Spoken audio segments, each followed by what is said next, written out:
What happens when the school's biggest bully picks the wrong black girl to mess with? Sterling Heights Academy.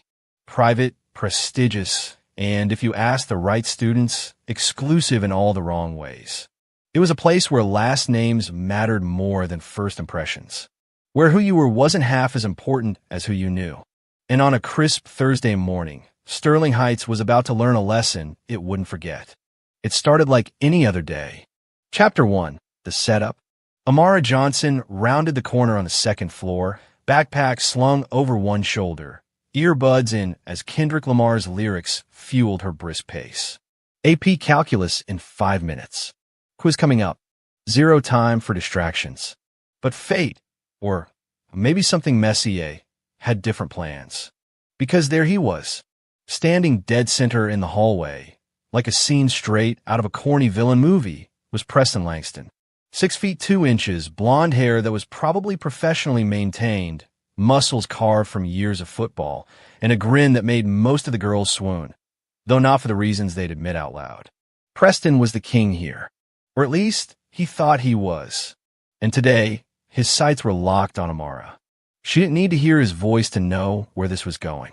Well, Preston drawled as he leaned lazily against the row of cherrywood lockers. His tone oozed arrogance, his words dipped in mockery. Look what we have here. You sure you're in the right place, Johnson? Students slowed their pace. Some stopped walking altogether. The hallway buzzed with unspoken anticipation. Nobody intervened. They knew better. Sterling Heights had unwritten rules, and rule number 1 was, if Preston Langston picked his target, you stayed out of it. Amara inhaled slowly, tightening her grip on her backpack strap. She wasn't in the mood. Not today. Move, she said, her tone even. I don't have time for your nonsense. Wrong answer. Preston's grin widened. You think you can talk to me like that? He took a step closer, his frame casting a shadow over her. You don't belong here, Johnson. This school isn't for people like. He shoved her. Harder than necessary. Not hard enough to knock her down, but hard enough to make a statement. A warning. A challenge. A mistake. Gasps echoed through the corridor. Phones appeared in hands like magic wands. This wasn't bullying anymore. This was entertainment. Amara exhaled, tilting her head as her dark eyes locked onto his. You really don't want to do this, she said. Calm. Dangerously calm. Preston chuckled. Or what? You gonna cry to teacher? Go ahead, little girl.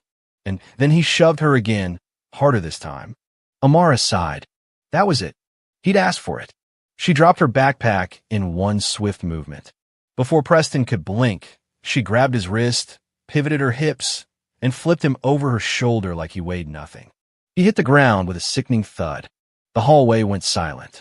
For the first time in his life, Preston Langston wasn't on top. He wasn't the king of anything. Flat on his back, he stared up at the ceiling, his mouth slightly open, his pride shattered into a million sharp little pieces. And then came the noise. Oh my God, someone shrieked. Then came the laughter. Then the applause. Then the cheers. Amara picked up her backpack, slung it over her shoulder, and stepped over him like he was a crack in the sidewalk. Told you, she said casually. The crowd erupted. High fives. Phones recording. Someone even shouted, World Star. Preston groaned as he rolled onto his side.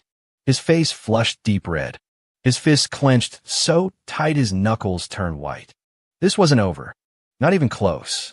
Chapter 2, Aftershocks. By lunchtime, everyone knew. There wasn't a single person in Sterling Heights who hadn't seen the video.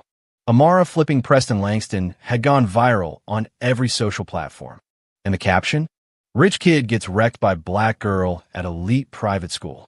Comments rolled in faster than anyone could keep up. Yo, she's a ninja. Did you see that flip? She needs to teach me how to do that. For Amara, it was surreal. People who had never spoken to her before were asking to sit with her in the cafeteria. Students who'd spent years acting like she was invisible were now hanging on her every word. But not everyone was smiling. Preston wasn't humiliated. He was furious, and he wanted revenge. Chapter 3, The Invitation. By the next morning, Sterling Heights was still buzzing. Amara could feel the stares wherever she went. Some were admiring. Some were wary. Some were ominous. She ignored them. Mostly. But maybe she shouldn't have. Because when her phone buzzed during fourth period, the message was simple. Anonymous number. Meet me at the gym after school. No comedas. Let's settle this. She didn't hesitate. Of course, it was Preston. And of course, he wanted a rematch. She wasn't afraid. Maybe she should have been. Chapter 4.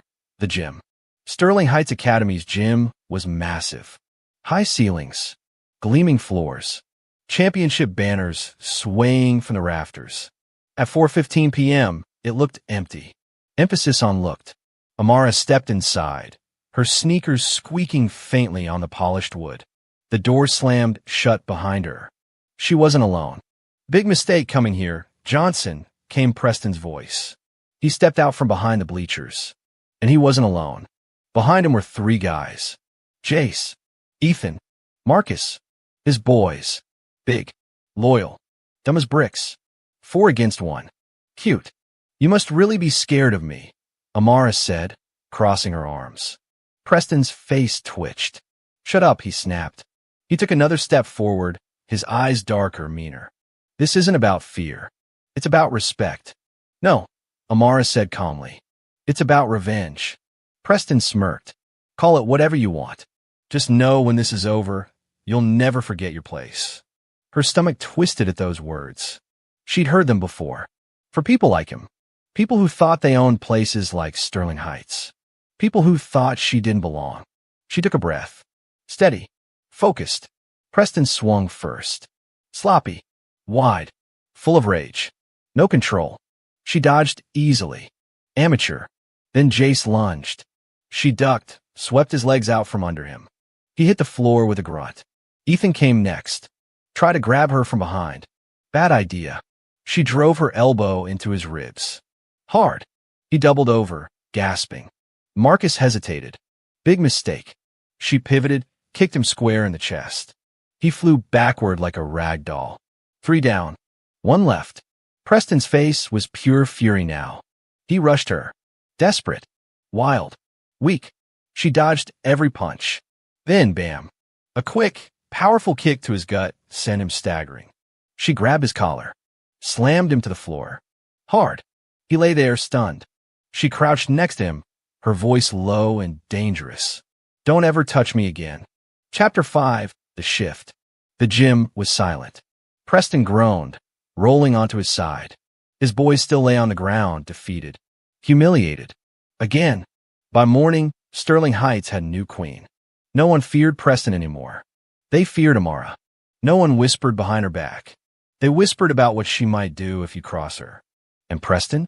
He learned the hard way. There are some people in this world you just don't mess with. Like what you read. Hit that subscribe button. More insane stories coming soon.